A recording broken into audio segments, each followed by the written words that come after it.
Of the world are experiencing upheaval as protests are erupting in the Middle East and Asia. The Chinese Communist Party is feeling uneasy as protests have erupted across the country. The draconian COVID policies instituted by the CCP finally pushing their people over the edge. Many people have been locked inside their homes for months as China has tried to eradicate COVID completely under their zero COVID policy. And with frustration building over time, it was a residential fire resulting in 10 deaths with 9 people injured. That was the final straw.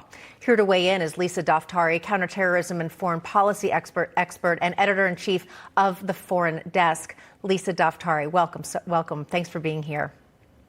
Thank you for having me.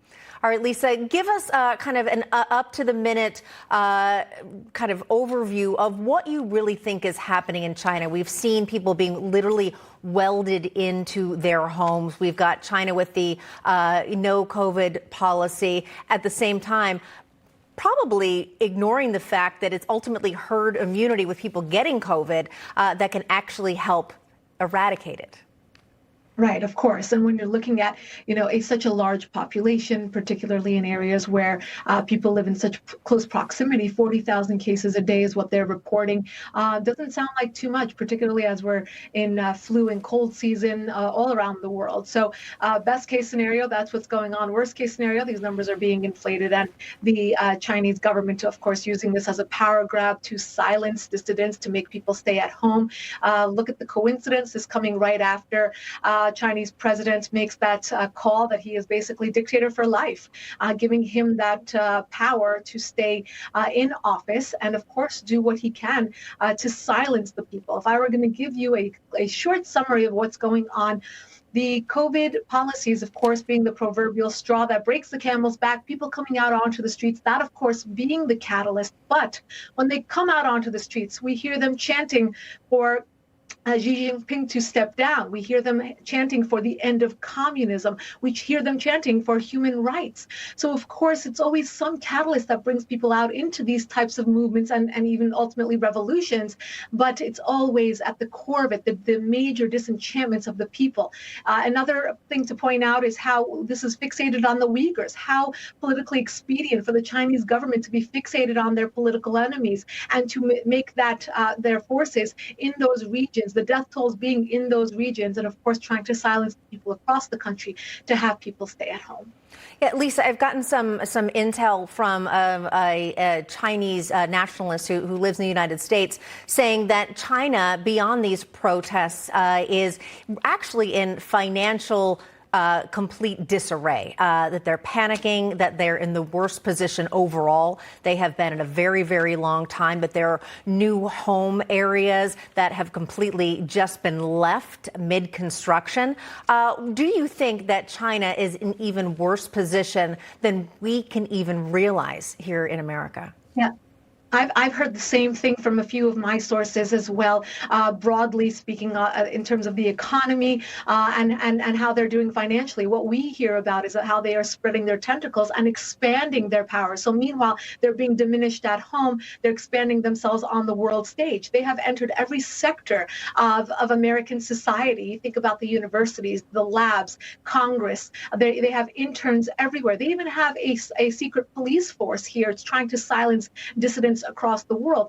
They have tried to expand themselves in the Middle East, making a 25-year deal with the Iran regime. They have deals with African countries in South America as well. So they're trying to spread their influence. Meanwhile, back at home, what happened was their economy grew too quickly overnight. And now they're having a very hard time stretching themselves to meet the demands that they have created for themselves.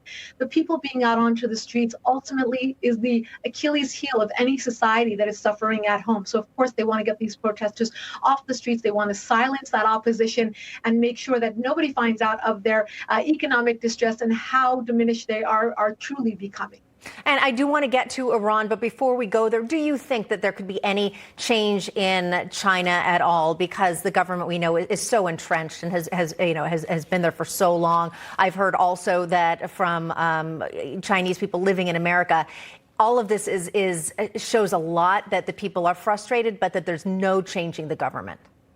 Of course, and they're in a dictatorship, and how perfectly to segue into Iran. There are so many similarities here because both governments are dictatorships. Their main goal is just to stay in power, not to be for the people. Last week, we saw a lame headline saying that they're trying to curb some of the COVID restrictions in order to kind of, quell this disenchantment among the people. That's what they may do on the surface of it, to say that we heard your complaints and we are addressing them.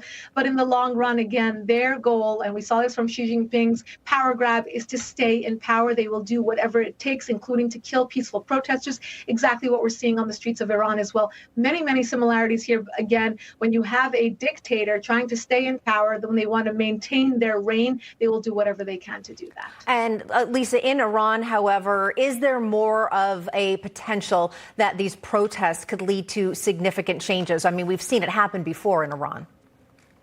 Right. And in the case of Iran, they are not as isolated in the sense that we have, a global outcry. I mean, they would want more support from the United States. But I think people are waking up. Even in Washington, we saw a pivot away from the nuclear deal, at least temporarily. In the European Parliament as well, they are sanctioning Iran officials, the Revolutionary Guard. Look, this is a long time coming. So for 43 years, the Iranian people have tried to say this is not what we wanted. This is not the government that represents us, and they will continue to do that. And they have made their voice very, very clear. So in the case of China, not as clear, but in the case of the Iranian protesters, all you hear is that they want regime change, that they want a revolution. And when you're looking at the #1 state sponsor of terror who has been sanctioned for decades, there's no reason for them, for the global community and for the Iranian people not to support regime change and not to want better for them. So they're making their message very, very clear. It's trickling very slowly into Western society, and it's taken some time for the United States and other Western allies to jump on board and to truly support this. They're still waiting for the United States and for the Biden administration to say that they actually support regime change. But short of that, we're hoping that they move in that direction. The Iranian protesters are out for the third month. That is not easy. Wow. They don't have weapons. All they have is their own, desire to make this happen. Yeah. All right. Lisa Daftari, appreciate your insight as always. Thank you. Of course. And coming up, Elon Musk dropped a bombshell that showed Twitter suppressed the Hunter Biden laptop story. Now that more evidence is out, what could happen legally to the Biden family and the administration as the next Congress gets set to enter? We'll discuss with our legal panel up next, right here on Saturday Agenda.